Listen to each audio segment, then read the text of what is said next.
Fala, gurizadinha! Como é que vocês estão? Tá tudo bem? Com vocês? Cara, tá muito frio. Meu Deus do céu. Tá, acho que deve estar o quê? Uns 3 graus na rua agora. É... Agora é 2 de julho, né? Recém virou o dia, né? Meia-noite e 4.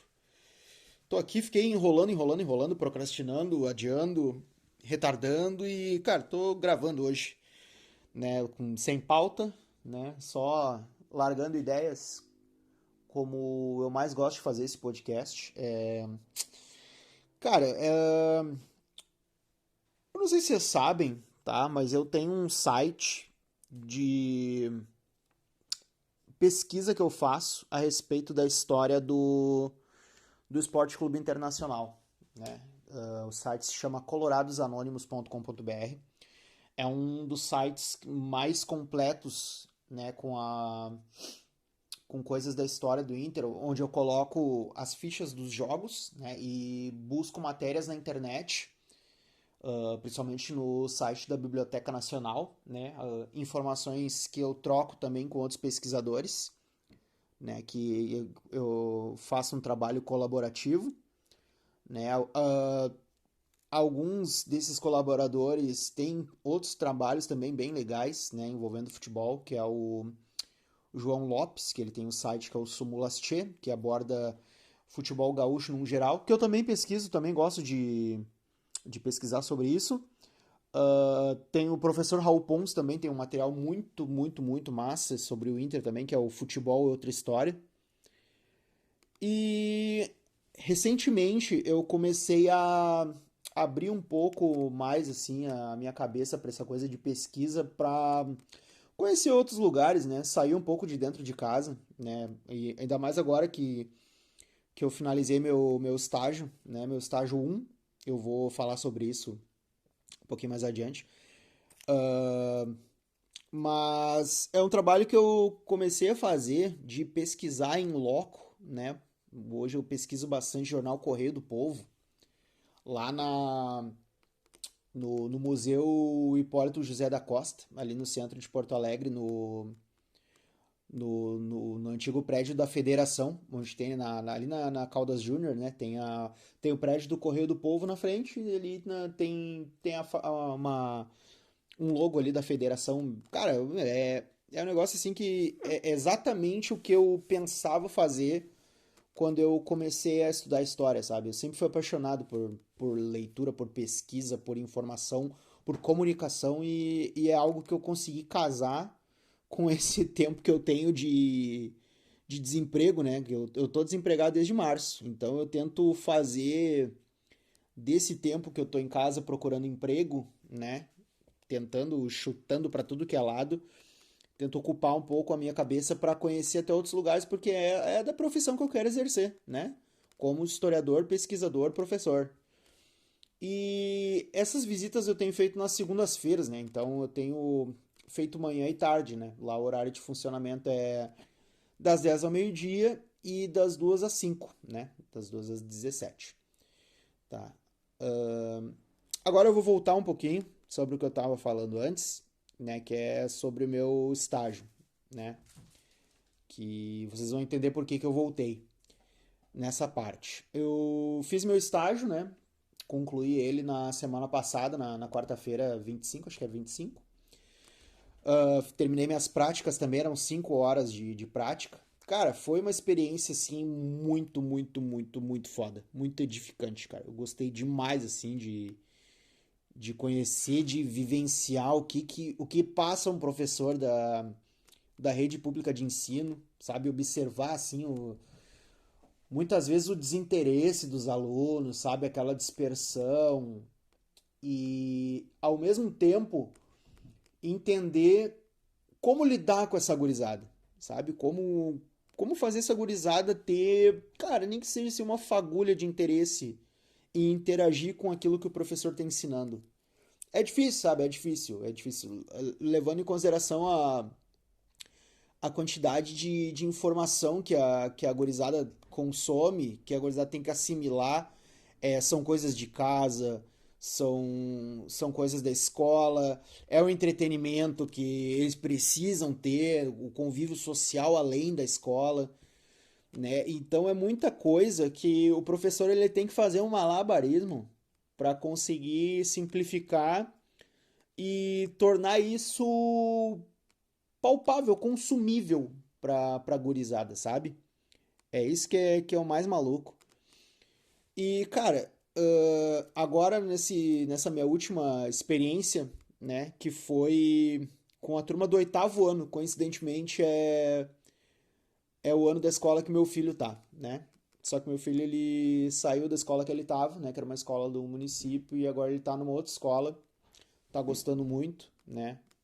É um modelo novo de ensino, então, cara, é um ensino pago, mas ele ao mesmo tempo não é engessado, sabe? Tem várias possibilidades para serem trabalhadas.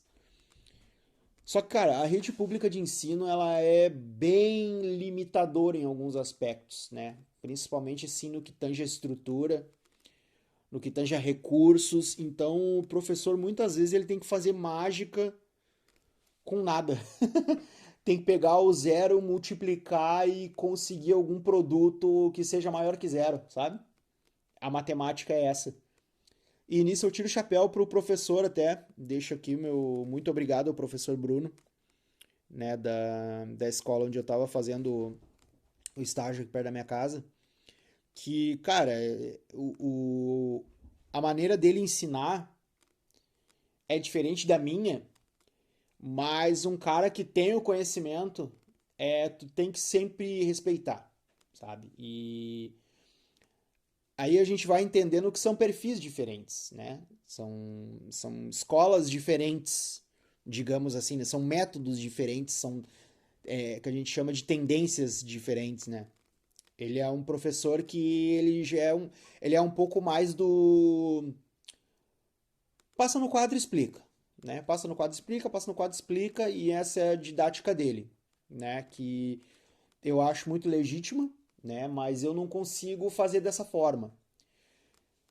Como é que eu fiz a minha aula com o oitavo ano? Eu peguei mais ou menos essa dinâmica de passar o conteúdo no quadro, só que ao mesmo tempo dando a liberdade para que os alunos conversassem coisas de fora da escola, mas ao mesmo tempo observar se eles estavam pelo menos copiando o conteúdo do quadro, que já é uma arrancada, né?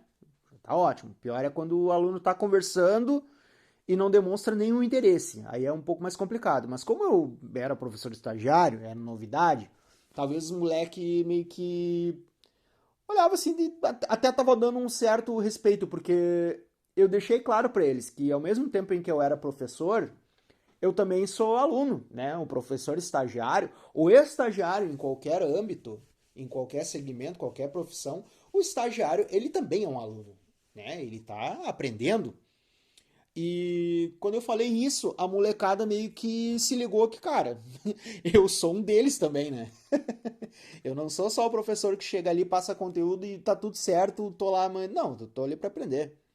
E eu fui deixando a molecada conversar para mais ou menos entender qual o tipo de linguagem que eu ia ter com eles, sabe? Que tipo de vocabulário, né?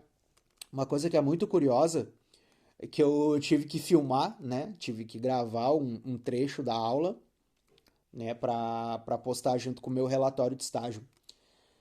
E, cara, eu fui olhar o vídeo depois, assim, eu acho que eu não consegui tirar 3 minutos do vídeo sem ter assim, um trecho que não tivesse palavrão, sabe? O gurizada fala muito palavrão, tá ligado? Mas, ok, ao contrário da piazada do nono ano que eu fiz, essa piazada do oitavo fala palavrão muito no reflexo, sabe? Não é porque pra desafiar, pra debochar, não, é no reflexo mesmo, sabe? Aquela coisa do, vai se fuder, cara, vai tomar no cu. Aí, pá, quando se passaram, aí eu dei uma mijada federal. Aí eu tive que colocar respeito, né? E, cara, o conteúdo era sobre a Revolução Industrial, né? Pro nono, não, desculpa, pro oitavo ano. Era sobre a Revolução Industrial. Eles recém tinham saído da Revolução Inglesa, né? Da Carta de Direitos, né? Do Bill of Rights. de 1689 e começamos a falar sobre Revolução Industrial, né? Enquanto eu passava o conteúdo, a gurizada, pá, deixava a gurizada falar. E aí, quando eu ia começar a falar, eles faziam silêncio. Eles respeitavam isso. E eu fiquei tipo, pô, que legal, né? E cada vez que saía alguma palavra diferente, né, alguma terminologia, eu tentava fazer algum link com alguma experiência ou alguma conotação mais trazendo para atualidade, né? E eu fiz um paralelo com a questão da música, né? Por quê? Porque a música ela é um produto, né? Ela é um produto e para ela ser comercializado, ela passa por uma linha de produção.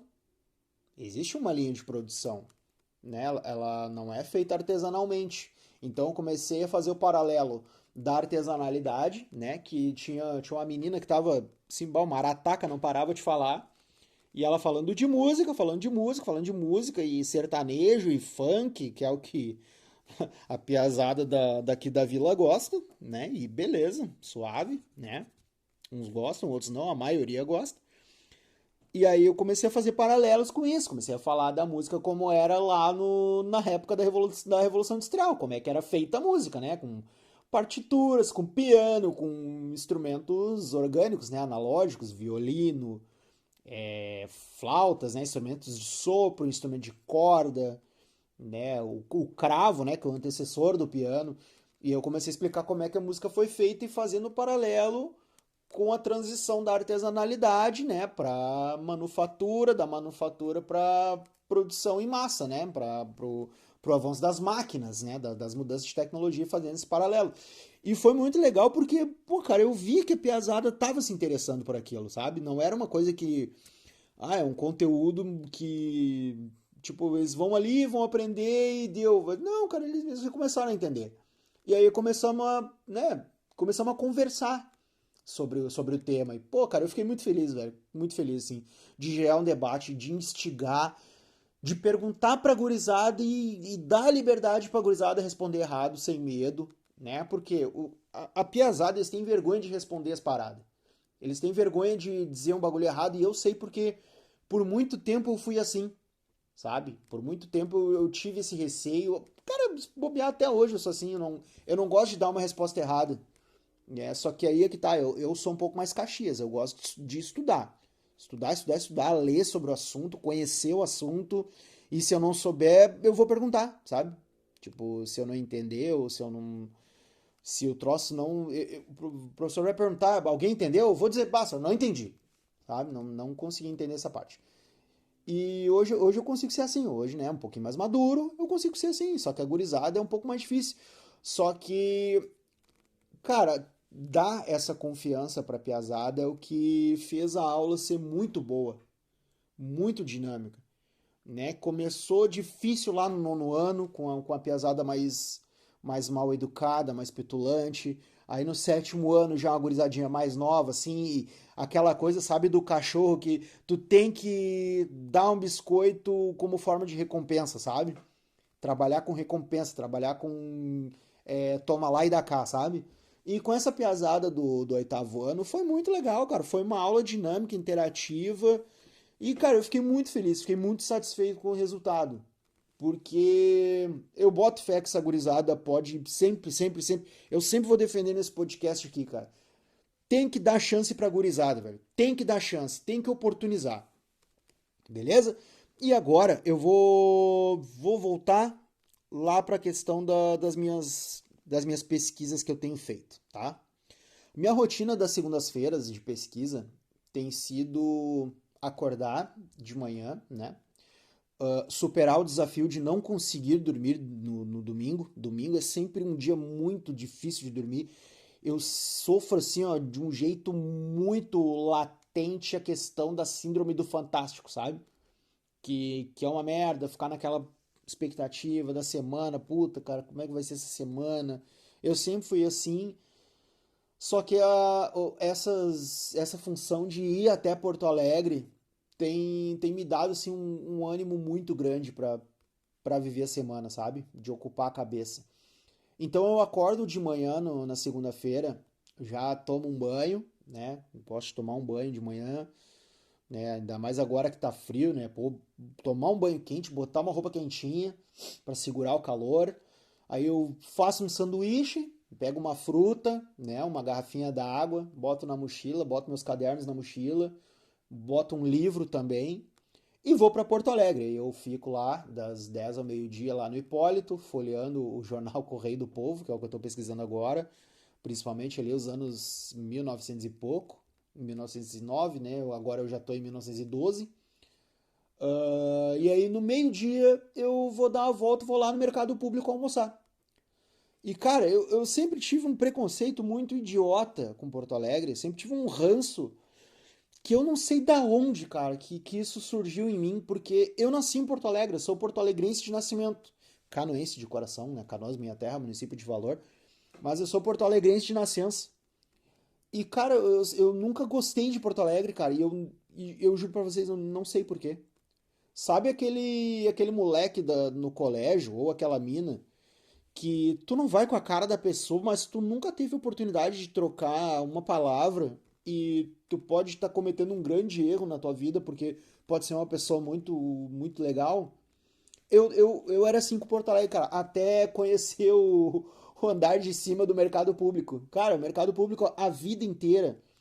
Eu passei pelo mercado público e eu nunca dei atenção, eu nunca dei valor, eu nunca prestei atenção. E, cara, que lugar massa, velho. Puta, cara, tu ter a liberdade de sentar numa mesa, ter um Wi-Fi, né? Que eu tô com trocentas contas atrasadas de telefone. Mas tu ter um Wi-Fi, tu ter uma internet pra, pô, cara, tu olhar um vídeo, pra tu estudar, sabe? E, cara, o meu almoço na segunda-feira é um sanduíche e uma fruta e uma garrafa d'água e uma leitura, tá ligado? E pegar um livro, e agora eu tô lendo 1954, Um Tiro no Coração, né? Que é sobre a parte final da Era Vargas, né? A partir dos anos 50. E, cara, eu comecei a andar no centro de Porto Alegre, prestar mais atenção ali na Praça da Alfândega, nos monumentos, nos prédios.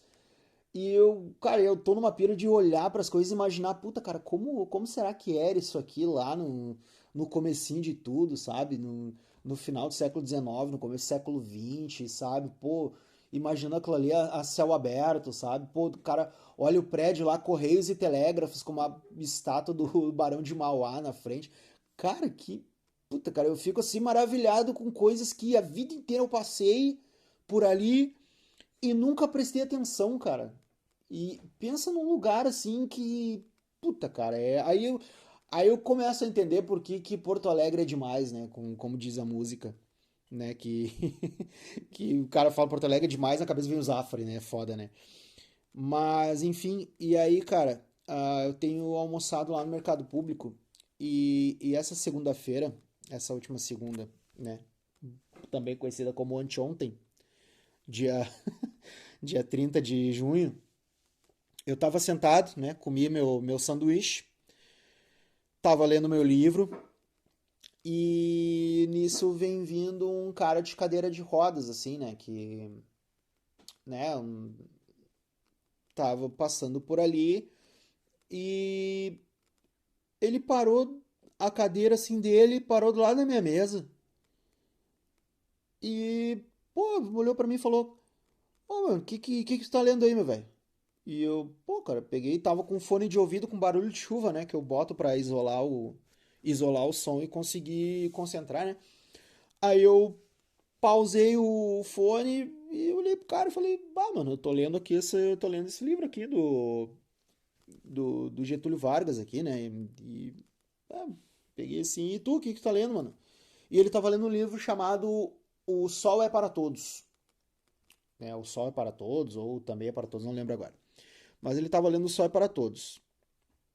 E aí, cara, começamos a conversar, cara, sobre a vida.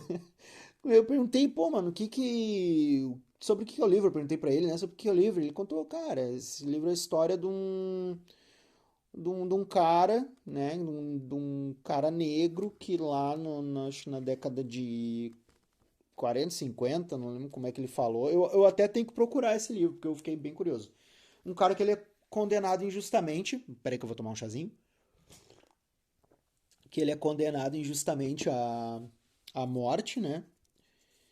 E é narrada a história assim e vai desenrolando, né, e tal. E aí ele, cara, ele perguntou, cara, por que que o mundo é assim, velho? Sabe? Por que que o mundo é assim? E aí eu, cara, eu acho que esse negócio aí existe desde que o mundo é mundo, mas tomou corpo mesmo com quando surgiu lá o movimento eugenista, né? Aquele movimento de pseudociência. E ele começou a ficar interessado. E ele, mano, me explica mais sobre isso aí. E eu peguei e fui falando e tal, né? Fui falando sobre o neocolonialismo, né? No começo do século XX, ali,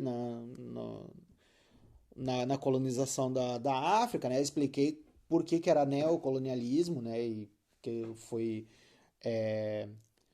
sucessor do colonialismo tradicional ali, do século XVI e tal, né? Do tráfico negreiro. E aí comecei a conversar e o cara, ele perguntou, pô, tu é professor de história? Eu, cara, sou professor de história.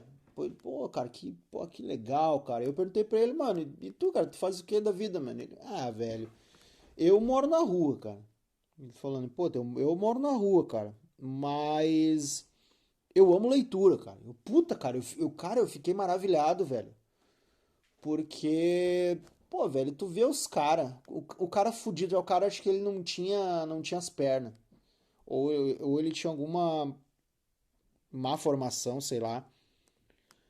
E, velho, o cara dando um rolê com um livro embaixo do braço. O cara mora na rua. E eu comecei a me interessar muito, cara, sobre aquilo, cara, sobre como o cara vivia, tá ligado? E perguntei, cara, o que que te levou a morar na rua, sabe? Tipo, né, tentando assim não ser tão invasivo para não falar algumas coisas. E o cara me contou toda a história dele e tal, contou por que que ele não vai para albergue. O cara, assim, o cara abriu o coração, tá ligado? E, pô, velho, e aquilo assim, eu não vou dizer que foi um choque de realidade, porque, cara, infelizmente é uma marginalização muito comum, cara. Só que, cara, em momento algum, o cara me pediu nada, ele não me pediu nada, sabe? A única coisa que ele me pediu foi pra explicar algumas dúvidas que ele tinha.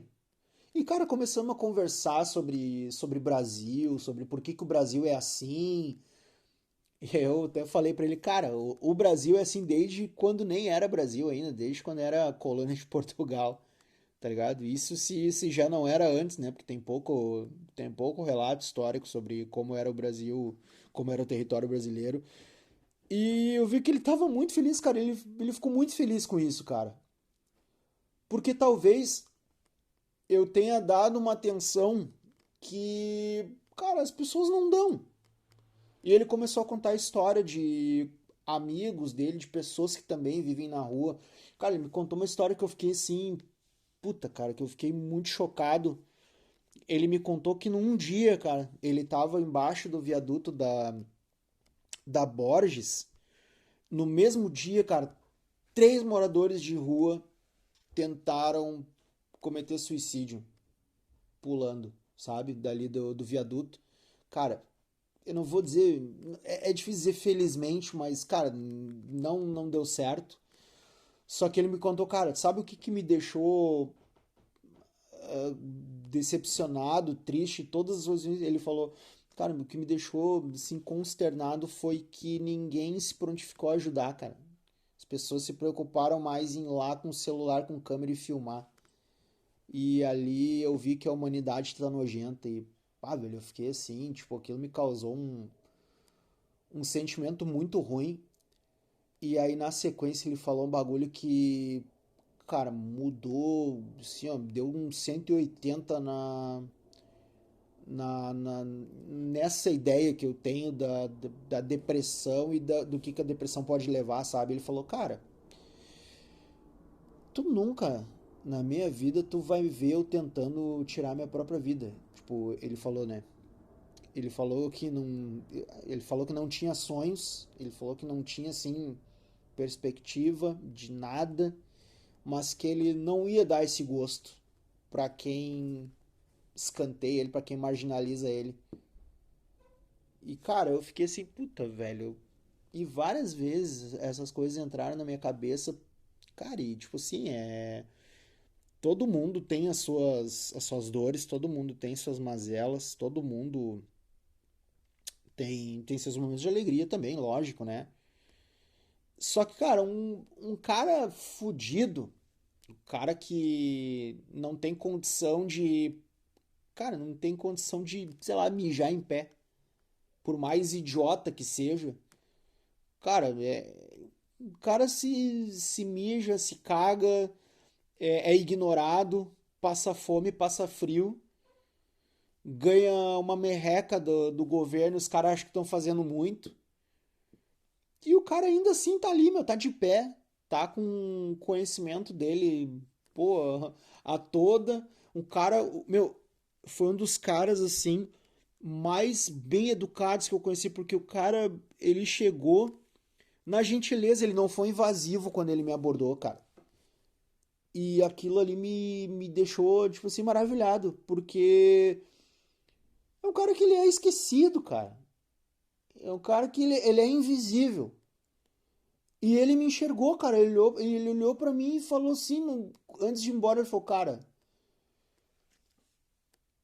tu é um cara iluminado, velho. Ele falou pra mim, tu é um cara iluminado. Tá ligado? Deus tem muita coisa boa pra ti. Puta, cara. Olha quem tá dizendo isso pra mim, velho. Um cara que. Puta, velho. Um cara que ele não tem a chance de ter as coisas que eu posso ter, cara. E ainda assim eu não acredito em mim. Como é que eu vou desacreditar, velho? Como é que eu vou ignorar isso, cara? O nome dele é David, tá? E ele me contou uma história também que me deixou muito triste. Que ele falou que além de ler, ele gosta muito de escrever. E tem esses grupos, tá? Que eu vou falar de peito aberto, eu não tô nem aí. Tem uns abutres, esses playboy de universidade federal, bando de sem vergonha, porque o que ele me falou não foi a primeira vez que eu escutei. Teve uns filha da puta que foram lá fazer entre aspas, trabalho social com os caras. E teve um cara que chegou nele, abordou ele e se interessou pelos manuscritos dele. Um monte de caderno e coisa que ele tinha guardado. O cara consumiu e nunca mais apareceu com as coisas do cara. Imagina, cara, a quantidade de material, de coisas que, cara, sei lá, poderiam mudar vidas ali, cara, escritos, ideias que poderiam ser geniais, maravilhosas, ideias que fizessem as pessoas refletir de um ponto de vista de alguém que não tem voz ativa. Isso se perdeu, cara. Por quê? Porque tem uns filha da puta, uns playboy de universidade federal, sabe? Esse filho de papai metido a revolucionário, que deram uma rasteira num cara que não tem as pernas. Cara, já viu isso, velho? Olha que absurdo, cara. Velho, eu me chateei demais com isso, cara. Me chateei demais. E eu quero encontrar esse cara de novo, meu. Eu vou tentar encontrar esse cara de novo.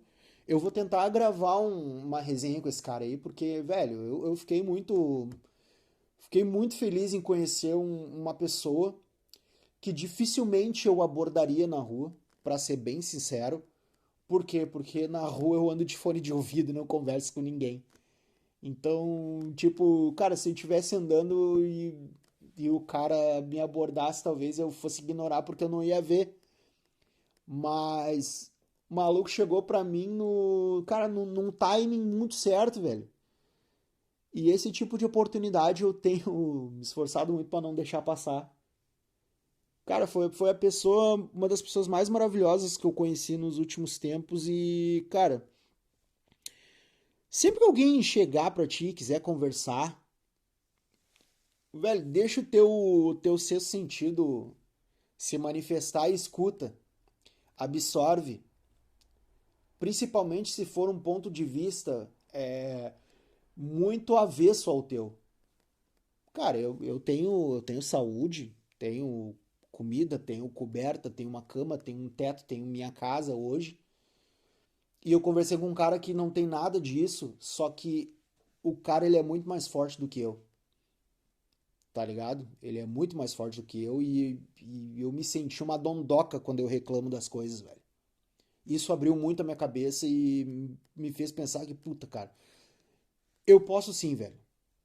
E não só eu, tu aí que tá ouvindo esse podcast, tu também pode, brother. Tu pode sair da tua casa e tu pode mudar, nem que seja a tua vida, por mais complicado que seja. Vai atrás, acredita, busca, luta. Se tu tiver num dia ruim, todo mundo tem, cara. Todo mundo tem e é honesto. Mas pensa que amanhã vai ser melhor, tá ligado? Esse é o recado que eu tenho pra vocês. Acreditem, persistam, lutem.